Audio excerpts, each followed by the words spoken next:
Voilà, bah merci. Merci aux dessinateurs. Ils ont tenu toute la journée. Et merci à ceux qui ont donné aussi. Oula. Un problème. Oui. C'est moi.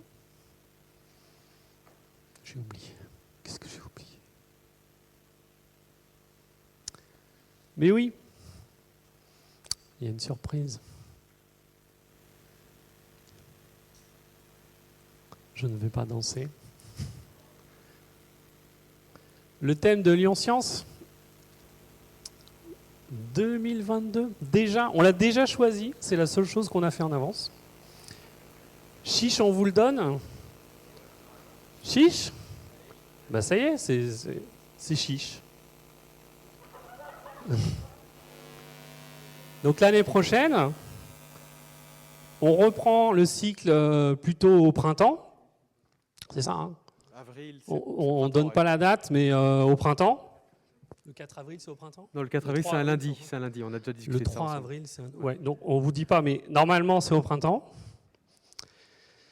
Et donc, Chiche, l'idée, c'est pour vous, si vous voulez venir sur scène, de proposer soit un contenu original, soit de sortir de votre zone de confort hein, en tant qu'intervenant, soit de proposer aussi une conférence plus classique sur quelqu'un qui a osé dans la science. Vous connaissez Sex Education, je crois? C'est une série qui passe pas mal. Ah. Ça vous dit quelque chose, Sex Education? Moi, quand je pensais à Chiche, je pensais plutôt à le personnage qui dessine des extraterrestres. Non, ça ne dit rien à personne. Moi, je bon, regarde pas. On va regarder et on comprendra la blague après. Non, ça, voilà. Okay. Regardez la blague avant l'année prochaine.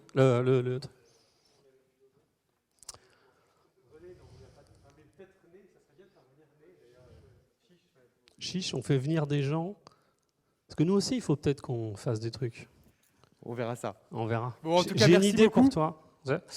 Merci beaucoup d'être venu et d'avoir participé à cette journée. Ça a été vraiment un plaisir de remettre le pied à l'étrier pour cette année, cet événement. Alors bon, avec des petits problèmes techniques, des grands espaces qu'on n'a pas remplis, on aurait espéré avoir beaucoup plus d'ateliers. Et c'est ce qu'on aura sans doute en avril, avec une collaboration un peu plus étroite avec l'ENS en particulier, qu'on continue et qu'on remercie encore à nouveau. Merci Philippe, Adé et Zélie d'avoir tenu toute la journée. Bravo, magnifique travail. Alors, il y avait quelque chose que je devais dire ce matin pour l'introduction, et puis quand même, je me permets de terminer cette journée sur une petite note un peu triste. C'est qu'on a parlé du coup de comment fait-on la science, des biais des chercheurs, etc. Et puis je voulais quand même qu'on dédie un peu cette journée à deux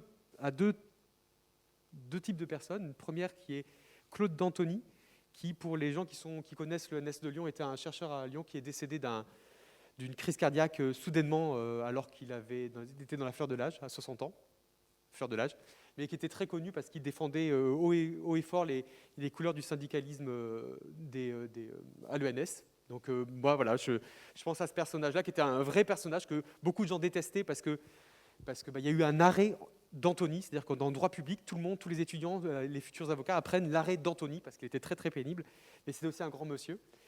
Et c'est aussi l'occasion de redire que beaucoup de scientifiques, pendant cette période Covid, ont été malmenés, voire menacés, parce qu'il y a des choses qui ont touché,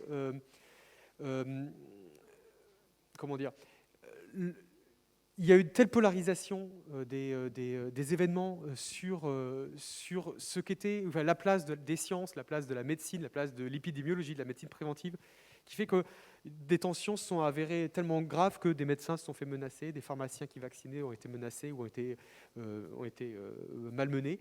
Et donc moi, c'est aussi à eux que je pense quand on fait un événement comme ça, où le but du jeu, c'est de parler de tout avec tout le monde, en n'oubliant aucune discipline, si possible, et de pouvoir partager en fait cet amour de la science et cet amour de la vulgarisation scientifique et de la science populaire auprès de tout le monde.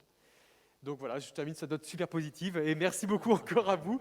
Et on espère pouvoir organiser un bel événement Chiche en 2022.